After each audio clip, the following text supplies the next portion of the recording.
नमस्कार दोस्तों, स्वागत है आपको अपने यूट्यूब चैनल मंडोला क्लास में। दोस्तों, जैसा कि रेशियो एंड प्रपोर्शन से क्वेश्चन मैंने करा रहा था, एक्सरसाइज 12.A का मैं पूरे समाप्त कर चुका हूं। अगर पहले वाली वीडियो नहीं देखें तो कृपया वीडियो के प्लेलिस्ट में जाकर जरूर देखिएगा।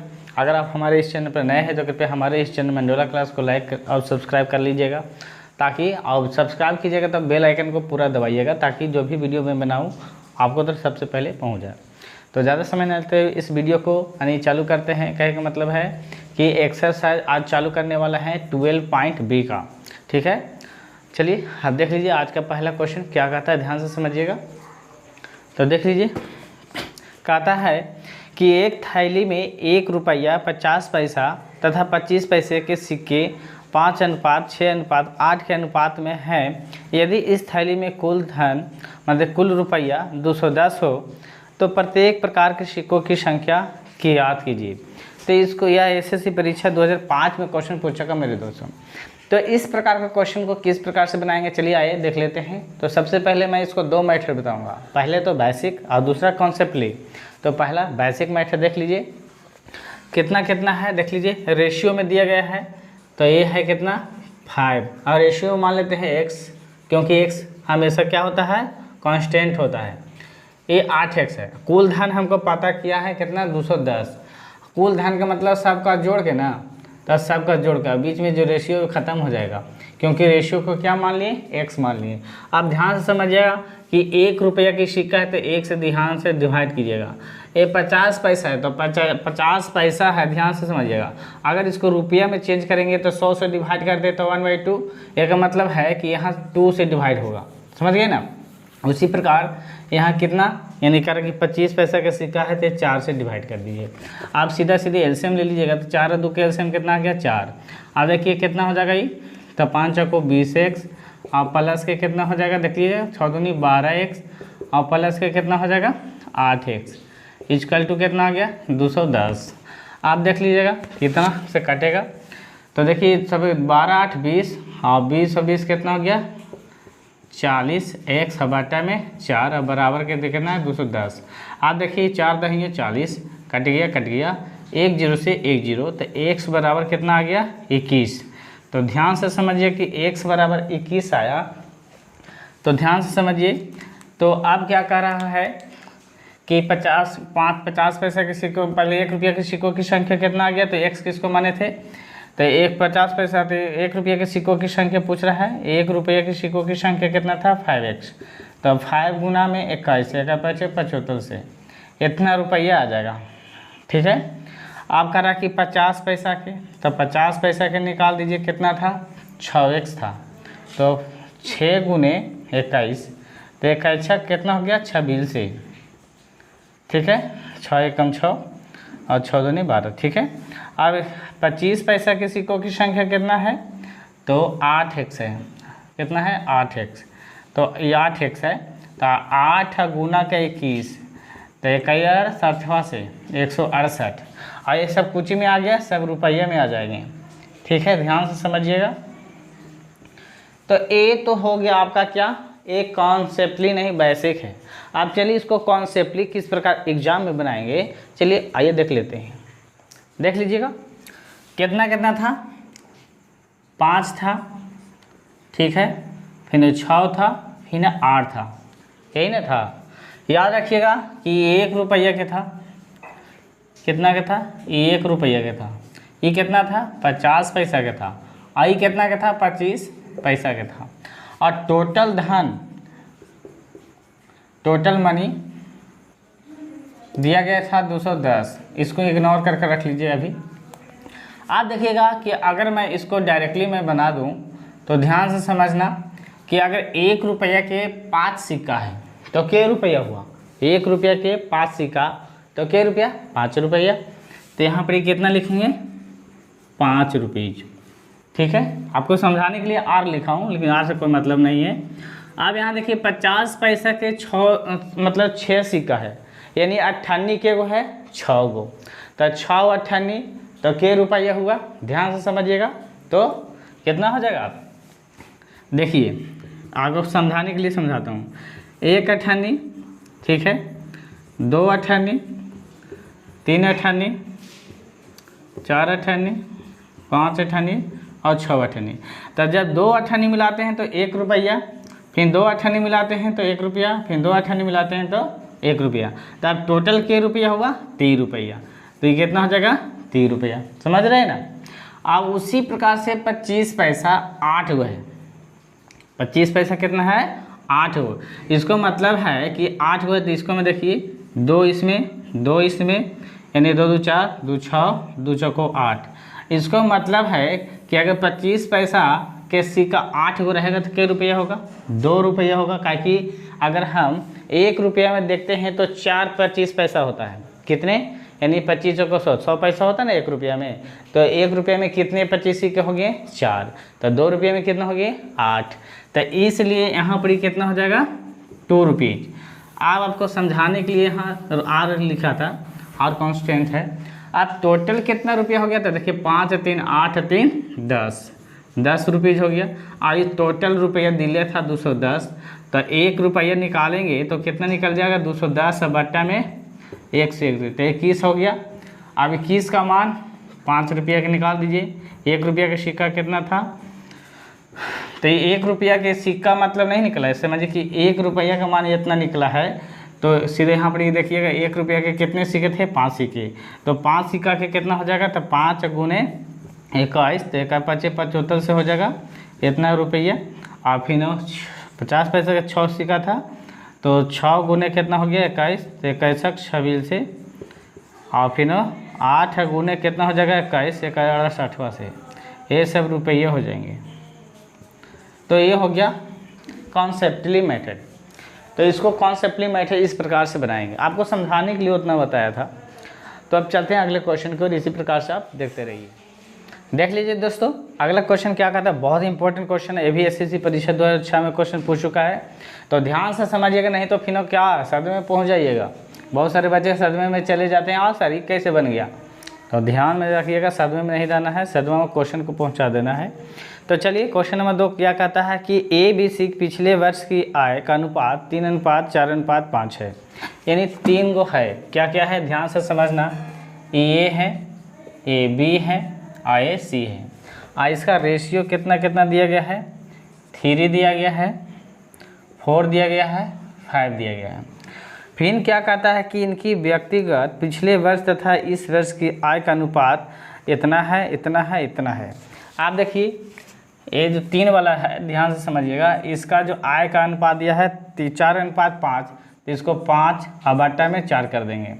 फिर इसको कितना दिया है 4 गुना कितना 3:2:3 है, तो 3 बट्टा कितना हो जाएगा 2। और इसका कितना है सी का 3:5, तो 4 बट्टा कितना हो जाएगा 3। अब इसको देखिए किस प्रकार से बना, टोटल आय दिया गया है, टोटल इनकम तीनों की वर्तमान आय दिया गया, यानी टोटल इनकम मतलब टोटल मनी, समझिए कि टोटल इनकम कितना दिया गया है, ध्यान से समझना 78,800 रुपया। इस पर आप क्या कर रहा है, तो इस वर्ष की प्रत्येक की आय ज्ञात कीजिए।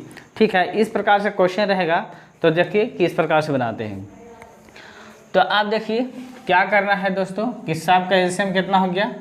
तो देखते हैं एलसीएम निकालने के लिए, देखिए बताता हूँ मैं 4 2 3 एलसीएम लेने के लिए, यानी सबसे बड़ी संख्या को घेरा लगाते हैं। अगर इस बड़ी संख्या इस छोटी संख्या को काट देता हूँ, ये तो काट दे रहा है तो नहीं, इसको काटने के लिए कितना से मल्टीप्लाई कर दूँ 4 में, ये 3 काट जाए। तो अगर 3 से मल्टीप्लाई कर दूँ तो देखिए 4 दूनी 8 नहीं, तो 3 चौको 12। अगर 3 से मल्टीप्लाई कर दूँ तो 3 काट देगा, तो इसका एलसीएम कितना हो जाएगा, यानी 12। इसलिए सब में क्या करेंगे 12 से मल्टीप्लाई कर देंगे और प्लस कर देंगे। ठीक है, 12 से मल्टीप्लाई कर देंगे, क्योंकि टोटल धन दे ले था इसलिए इसको हम प्लस कर देंगे। अब क्या करना, कटम कटिम कर देना है। तो 3 चौको कितना हो गया 12, और फिर देखिए 2 6 12 हो गया, और फिर 4 3 12 हो गया, पाती 15 15 3 कितना हो गया 45, और प्लस है तो प्लस देंगे। ठीक है, अगर रेशियो में रखना चाहते हैं तो रेशियो भी रख सकते हैं, कोई दिक्कत नहीं है। और देखिए 4 3 12, और 12 अच्छा कितना हो गया 72, तो 72 हो गया, और फिर 5 चौको 20, और 20 चौको 80। और टोटल इनकम कितना दे ले था, यानी दिले था इतना, ध्यान से समझना। देखिए टोटल कितना आ गया, इतना। आप इसको सबको अगर जोड़ेंगे तो कितना आ गया, तो देख लीजिएगा जोड़ के, तो ये आ जाएगा कितना, यानी 197। तो 197 क्या, इतना यूनिट अगर हम कर दें तो इतना आ जाएगा, कितना आ जाएगा, इतना। अगर एक यूनिट हम निकालते हैं, ध्यान से समझिएगा, अच्छे से समझिएगा, नहीं तो ऊपरे से निकल जाएगा तो फिर कहिएगा चंदन सर कैसे पढ़ा दिए। अब इसको काटिएगा तो 4 मतलब यानी 400 से कट जाएगी पूरी पूरी। आप ध्यान से समझिएगा कि एक तरह से ये रेशियो में है, तो इसको रेशियो में रह दीजिए। कुल धन मतलब जोड़ दिए थे, ठीक है, इसलिए कहीं टोटल दिया था तो कुल धन जोड़ के रख लेंगे। अब 45 यूनिट, एक यूनिट का मान निकल गया, तो अगर हम 45 यूनिट का मान निकालेंगे तो 4 से गुना कीजिएगा तो ये कितना हो जाएगा, 1800 हो जाएगा, ठीक है। अगर हम 72 से गुना करते हैं 4 से, तो देख लीजिएगा आधे 400 से, सॉरी 400 है, तो देख लीजिएगा ना, आपको ध्यान से देखिए, 2 जीरो तो है ही है, 1 जीरो और बैठ जाएगा शायद, 2 जीरो, देखिए 2 जीरो हटा दिए, 2 जीरो दे दिया, 5 चौको 20, कैरी हो गया कितना, 2, और फिर देखिए 4 चौको 16, 2 18। उसी प्रकार से देखिए 4 जीरो है, मतलब 2 जीरो है, तो 2 जीरो पहले दीजिए, फिर 4 दूनी कितना हो गया 8, फिर 7 चौका कितना हो गया 28। तो इतना क्या हो जाएगा, अगर रुपीज़ में है तो रुपीज़ में हो जाएगा। अब 80 यूनिट का मान, 80 यूनिट का मान, तो 80 गुने 400, तो टोटल कितना जीरो, 3 जीरो, तो 1 2 3, फिर 8 चौको कितना हो गया 32। तो यही हो गया करेक्ट आपका आंसर। तो आप इस प्रकार से बनाइएगा, ध्यान से देख लीजिए, कॉपी कलम लेके इस प्रकार से आप बनाइएगा, सेम टू सेम ऐसा ही बनाइएगा। अब चलते हैं अगले क्वेश्चन की ओर, ध्यान से इसी प्रकार से आप देखते रहिए। देख लीजिएगा दोस्तों, ध्यान से समझिएगा, लेकिन अच्छे से समझिएगा, है ना। कहता है कि कार के उत्पादन में 3 मदों में खर्च होता है। ए मद खनिज पदार्थों तथा मूल, मजदूरी तथा ऊपरी खर्च। एक वर्ष में इन मदों पर होने वाले खर्च का अनुपात 4:3:2 है, परंतु खनिज पदार्थों के मूल्यों में 10% की वृद्धि होने से तथा मजदूरी में 8% वृद्धि होने से ऊपरी खर्च में या ऊपरी खर्च 5% घटने से कार के मूल्य में कितने प्रतिशत वृद्धि होगी। या एसएससी परीक्षा 2006 में क्वेश्चन पूछ चुका है, या रेलवे एग्जाम में और सीजीएल के एग्जाम में भी, या बैंक पीओ के एग्जाम में, या सीपीओ के एग्जाम में भी बहुत ज़्यादा क्वेश्चन पूछते हैं। तो चलिए देख लीजिए, 3 मद है, यानी एक है क्या, खनिज पदार्थ। तो देखिए देख लीजिएगा, एक खनिज है, ये पदार्थ है, और दूसरा है मजदूरी, ठीक है, और तीसरा है ऊपरी खर्च। ऊपरी खर्च ध्यान से समझना, ये कितना का रेशियो में है ये भी देख लीजिए, 4:3 और 2 के अनुपात है। तो टोटल कितना हो गया 9, 4 3 7 2 9। अब इस पे है देखिए, वो खनिज पदार्थ में कितना 10% की वृद्धि होती है, तो इसको हम प्लस कर देंगे। और इसको क्या करेंगे, ध्यान से समझना है कि मजदूरी में क्या है कि 8% की वृद्धि होती है, तो 8% कर देंगे। और फिर क्या कहता है कि ऊपरी खर्च में 5% की कमी हो जाती है, ठीक है। आप देखिएगा तो इसको कैसे करेंगे, अब यहीं से आपको मेन समझना है, अगर समझ गए तो कोई दिक्कत नहीं। चलिए देख लीजिए, इसको डायरेक्टली गुना करना है, डायरेक्टली प्रोपोर्शनल इस तरह के क्वेश्चन होते हैं। तो ये कितना हो जाएगा, ध्यान से समझना, ये 40% हो जाएगा। ये आरती कितना हो गया 24% हो जाएगा। और ये 5 दूनी 10, तब माइनस के 10% होगा। टोटल कितना हो जाएगा, ध्यान से समझना। तो आप देखिएगा इधर कितना, इधर कुछ नहीं है, ऊपरी मतलब निकालना है क्या, कार्य के उत्पादन में, तो इसको मान लेते हैं x, तो ये कितना हो जाएगा 9x, क्योंकि ये डायरेक्टली प्रोपोर्शनल गुना होते हैं, ध्यान से समझना, ठीक है। ये बहुत इंपॉर्टेंट है। आप देखिए इसको क्या करना है, जोड़ना है, तो देखना है जोड़ना है। तो देखिए 40 और 24 कितना हो गया 64, हमें से 10 गया तो कितना हो गया 54।